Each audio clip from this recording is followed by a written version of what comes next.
just met Paul and Jack at Turkey Foot here outside of McKee in Jackson County, kind of in the head of nowhere. So Paul, why don't you just go ahead and give me a brief, tell me what you've got here.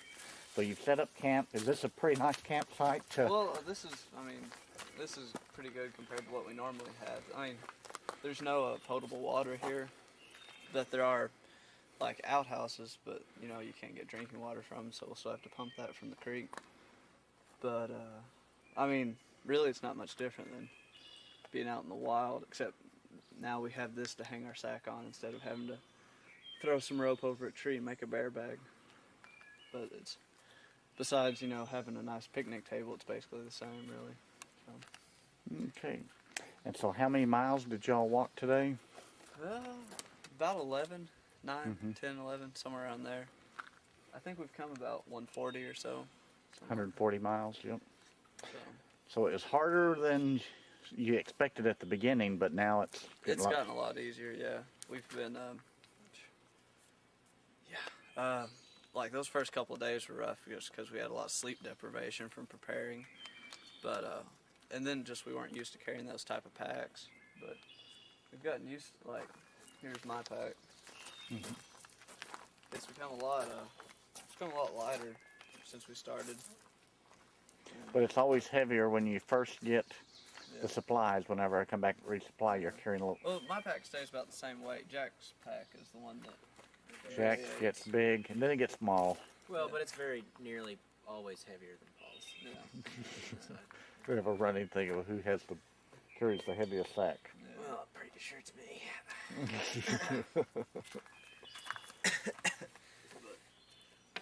And so, hey, now tell me about those walking sticks.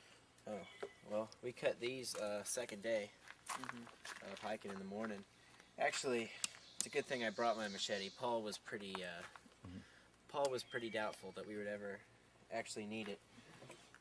But it came in handy when you're chopping them off right at the log. And so now those sticks really do help, even though it just looks like a little bamboo. Oh yeah, I mean, if you see it, it'll bend. But when you're walking along, it'll support you. And we both have two, so it's almost like cross-country skiing, where you get both of them going, but it's really helpful if you're uphill, and even if you're just walking on a flat surface, it even gets the upper body working too. Now, the first few days, y'all had to cross water, ford water. Well, yeah, that was on an accident, though. And when you got lost? We've had to do that since then, like, what was it, day before yesterday? Yeah. We had to take our shoes off and throw all our shoes and socks in a garbage bag and then just hold it up and cross, because there's no way to, because our shoes are waterproof, but of course that only goes up to where the shoe ends, so if water gets into that, then Yep. Now, how many nights or how many times have you been rained on thus far on the trip?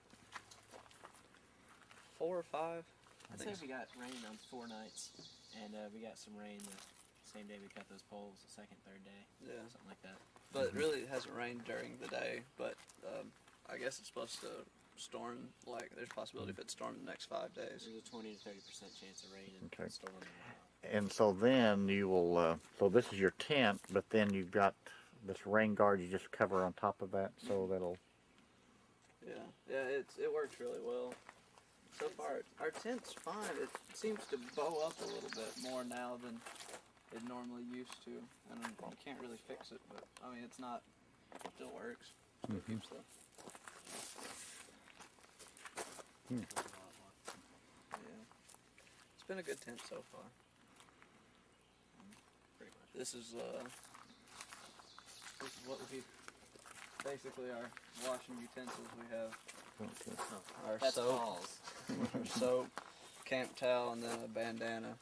And actually, these rocks, I used these today. No, I mean, like I really did. I'm not joking, but this is the rougher one. You just scrub off with that. It's actually pretty good. I'd call it an exfoliator. Use that, and then this is the smoother rock I used on my face and like softer areas.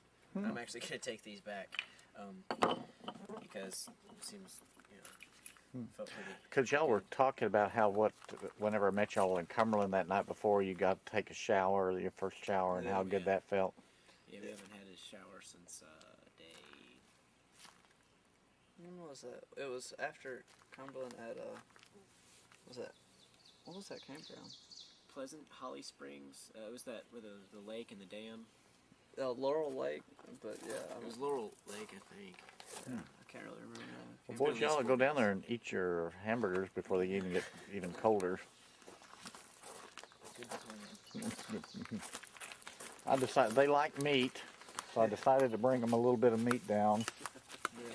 Boy, yeah, I didn't know about coming here. I had to drive across 2 creeks here to get here to the campground. Yeah, that's why, like, as soon as we got here, I was like, I really need to give Dad a call, because I don't know if we'll be able to find this. Because if someone just gave me the directions that were printed off in the guidebook, there's no way I would have been able to. It's the guy who wrote our guidebook is full of crap. You're not too impressed with the guidebook writer? No, I mean, he's just not, I mean, in any sense of the word, he hasn't made any type of improvement to his guide. Basically, the guide was released in 2001, and this is 2005. So there's a lot of changes, a lot of trees down, signs not where they should be. But anyway, that's what we have for the next leftover tour ahead. So I've been resupplying y'all, what, about every 5 or Every 5 or so days. It's been a little bit shorter because we've actually made, better time? yeah. So each one of y'all have got a big package of fries there. Oh, I ate a few of them. And you each got a bacon cheeseburger. Awesome. And I just got one bowl of that fruit there, so you all could share that. I tell you, we stopped. What was that place? Yeah, we actually hit a diner. 421 Diner. Yeah. 471, 421, something like Yeah, that. 421. That's what it's called. How many times on the trail have we got a chance to eat out? I mean, besides when Dad's taking us out. 2 times? Was that the second? Three. Three. What was Because the we got third? the 49er, The 49er.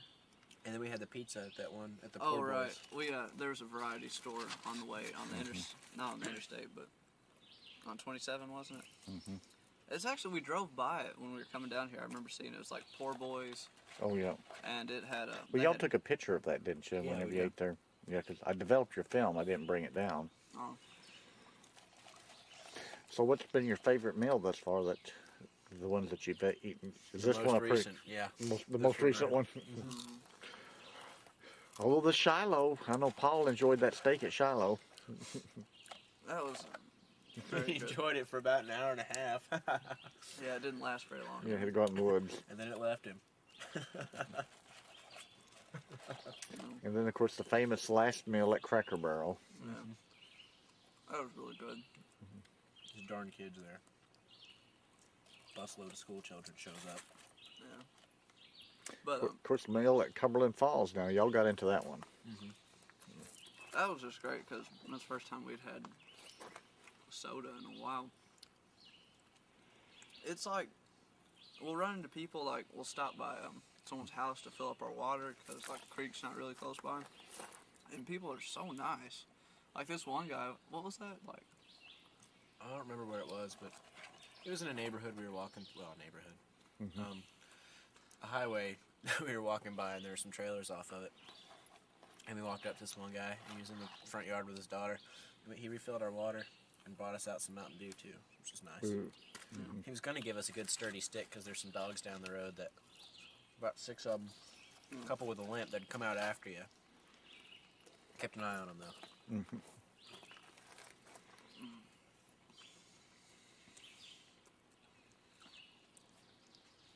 Wow.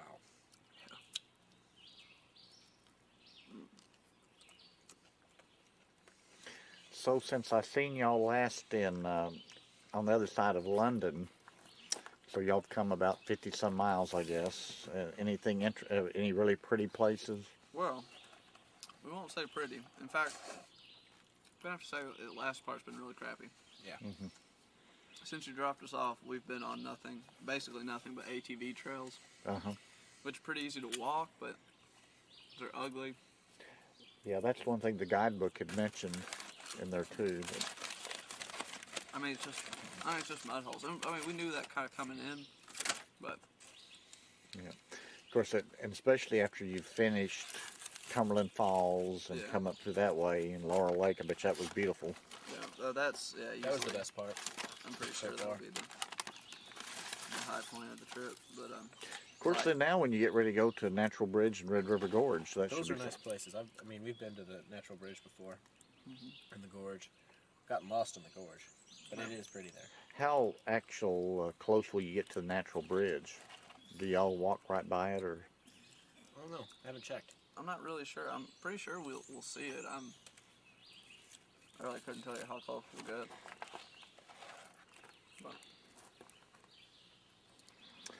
Oh, and Jack, I brought some more of those cherry-filled Oh, did you? gummy things. Those are delicious. There would have been a few more of them, but I ate a few of them. No problem. So- I'm sorry. So your blisters, how are they holding up? Are they getting a lot better then? yeah, doing fine. Yeah, these bandages are holding in place pretty good. And I brought some more big bandages and small bandages.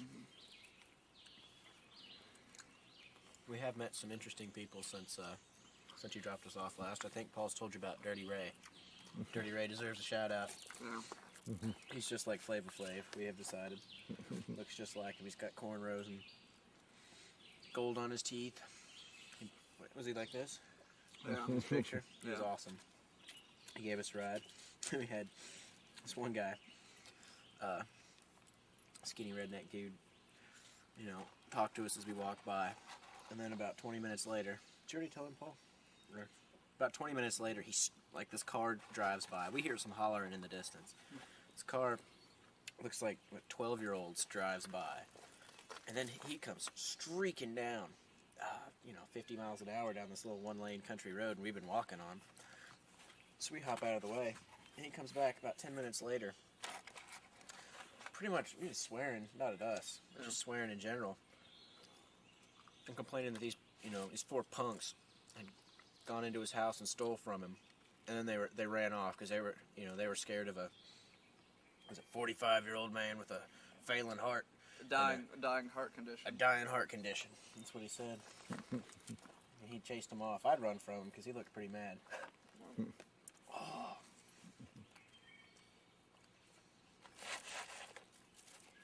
And then a few people since then. That guy up there in particular.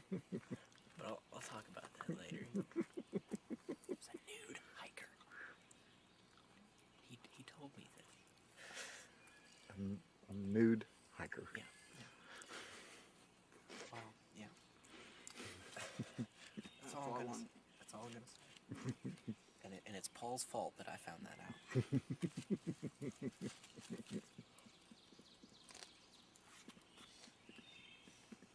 Semi-uncomfortable. That's all I'll say about that right now. Have to keep y'all's tent securely zipped up, huh? And the machete is staying right behind it.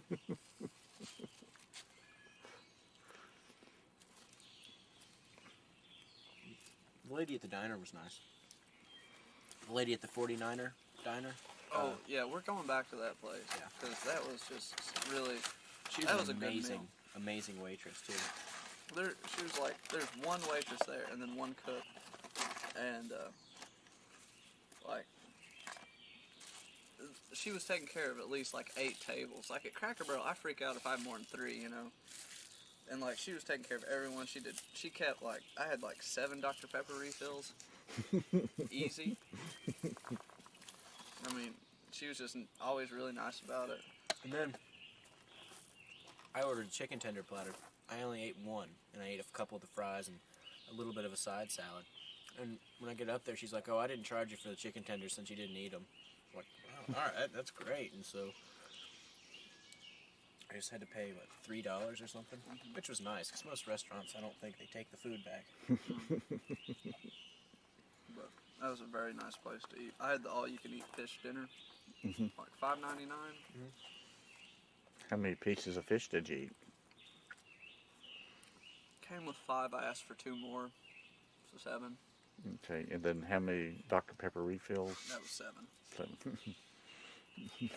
7-7.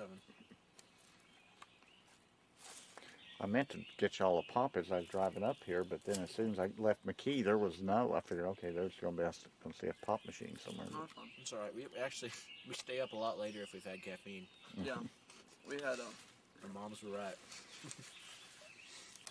And so that's what's interesting. Y'all told me before that y'all probably kind of go to bed once it gets dark because you've been tired and then the lights are out, and then get up. I listen to my MP3 player, maybe for a nice hour or so before I go to bed. It just helps relax me. Stuff. I'm usually asleep before that. Yeah.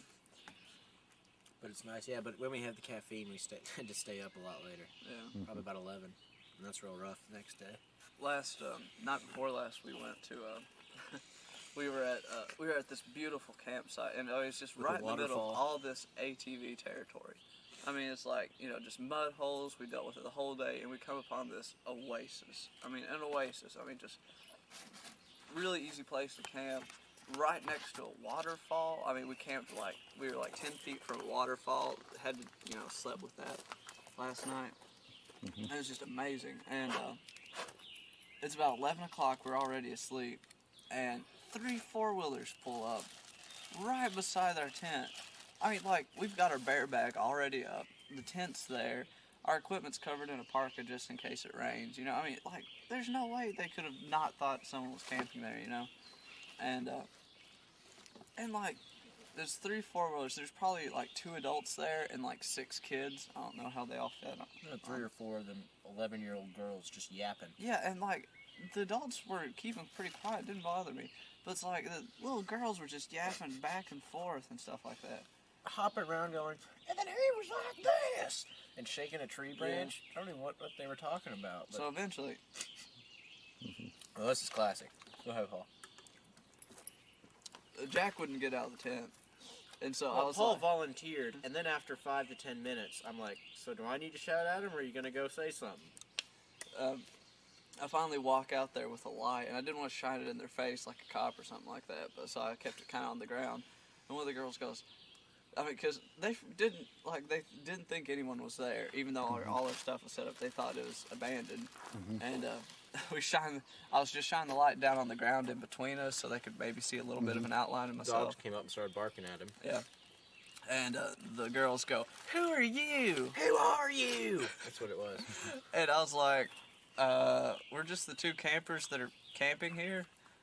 Who are you?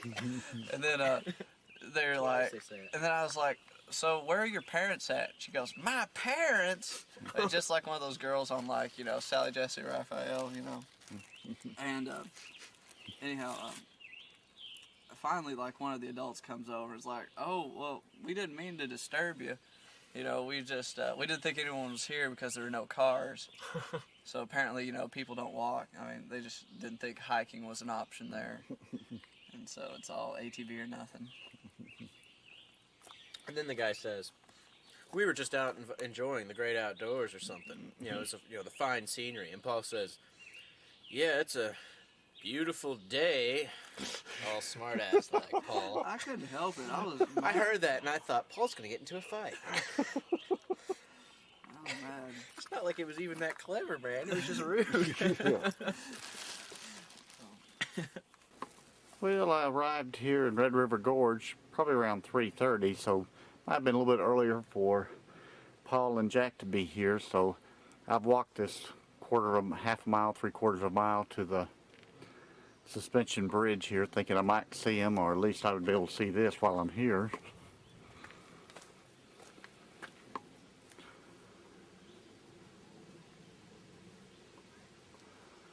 I hate to admit this is the first time I've really been at Red River Gorge, so very beautiful.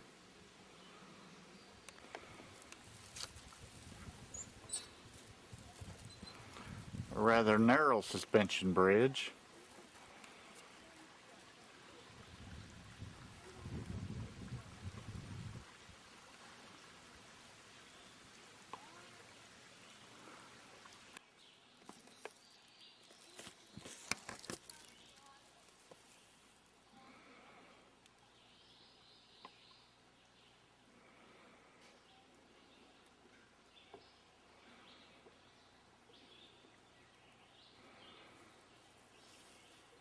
So I think the boys are going to have one of the prettiest walks compared to when they first started out in Cumberland Falls in this area here. Very beautiful. Okay, so tell us, Paul, where we're at and what's happened today. Well, me and Jack had probably some of the hardest hiking we've really had to do, like not in terms of like underbrush or stuff, but just a lot of hills. And the entire time we were thinking, you know, that we were gonna have this chicken dinner, you know, waiting for us, you know, and we kept going even though we knew we went farther than what the guidebook had said, like in terms of mileage. We were still following the right markers. And you know, we finally come to a trailhead, and this woman, we asked her, you know, I mean, we were basically on the verge of collapsing. I was, anyways. And she explained to us that we were like 6 miles off. So at that point, we were going to break out the lost sign we'd made previously. I don't know if Jack told you about that. Yeah. And then we decided we'd just flag people down. And so I think stopped about 3 or 4 cars, and third car almost got a ride from them, but they decided, you know, they drove off. Fourth car gave Jack a ride to meet you. And by that time, the third car looped around, and they decided to change their mind, and that they were going to give us a ride instead. It's really rough. Trail. Yeah. I guess I probably shouldn't eat the chicken wing and the breast there. But It's fine. We've got plenty of food. Well, Yeah, it's camping. It's hiking. It's really roughing it, you know. yeah. Only getting a good meal every 3-4 days. Like fried chicken. so technically, then you've been lost today, and you were lost yesterday. Well, maybe a little lost yesterday. Mostly we were looking for a ride when we held up the lost sign. I mean, their directions, we were supposed to go left, and that's what we thought, but we were looking for a ride. We've gone so far. But Yeah, it's a good sign. really, really fun. That's on the back of the revival sign that y'all picked up. I'm going to mount it in my room. Has it been pretty hiking? Yeah, well, today, once we got into the gorge, it's been really pretty. And, Whittleton Arch was nice. yeah, that was a pretty place. And so y'all did quite a few miles yesterday then? About 20. Mm. I mean, we both got a lot of sun from it. But road walking some of the hardest stuff, though. I mean, even though you make good time, it's like I've got a blister on the bottom of my heel now, which is, I dare say, disastrous. Which, if I may be permitted to call disastrous, I really don't know how I'll continue. So how long do y'all have, or how many miles or days to get to the Moorhead Ranger Station? We know there's a question if some of that trail's open. We've got, really not sure how many miles to Moorhead. I mean, I know how many we came, I think. What is 200. it? Is it 200? We're at mile 2. But, I don't know, we should hit Moorhead in, what, 4 days? Isn't that about I don't know. I haven't looked that far ahead. 3 or 4 days, I think. 3. 3. So you're tired of Pop-Tarts then?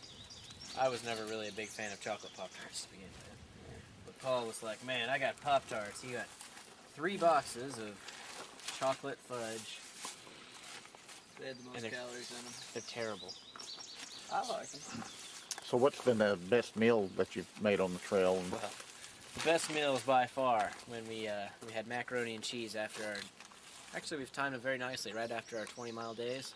We had the macaroni and cheese, then added a packet of tuna to it, thickened that up real nice, and poured that on top of, in our little bowls we had crackers lining the bottom, cheddar Triscuits.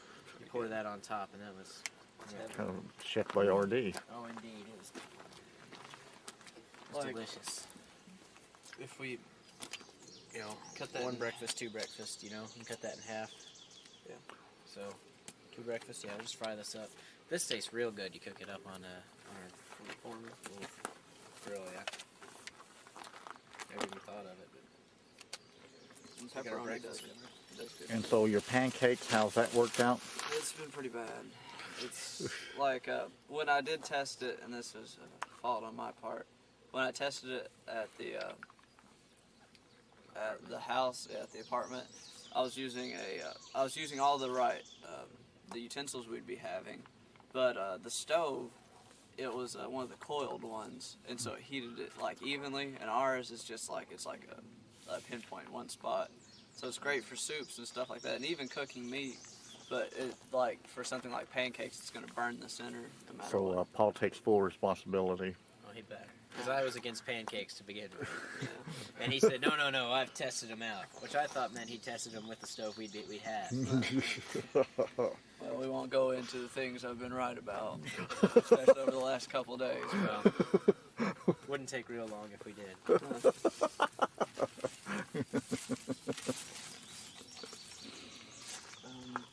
So how many breakfasts do we have? That's 6 breakfasts right there. Is it? Yeah. All right. Do you want to just? I think it'd be a good idea, like breakfast, lunch, and dinner all in different bags. We can. It'd be kind of hard to organize those bags because we have to get through different ones today. Let's just put breakfast in the bottom bag. So I think it'll work fine. Here's our extras. There's a few. Here's our gorp. And what is the gorp that y'all talk about? Well, glorified trail mix. I don't know why it's called gorp. Well, I think Paul read in a hiking book that it was called gorp. Okay. Yeah. So that's And the way he said it. does it taste good? The first time it didn't. If it has too many raisins, it's not very good. But other than that, it's So you're tired of raisins? I'm tired of raisins and pancakes. And probably tired of Paul. It goes without saying that we're both tired of each other.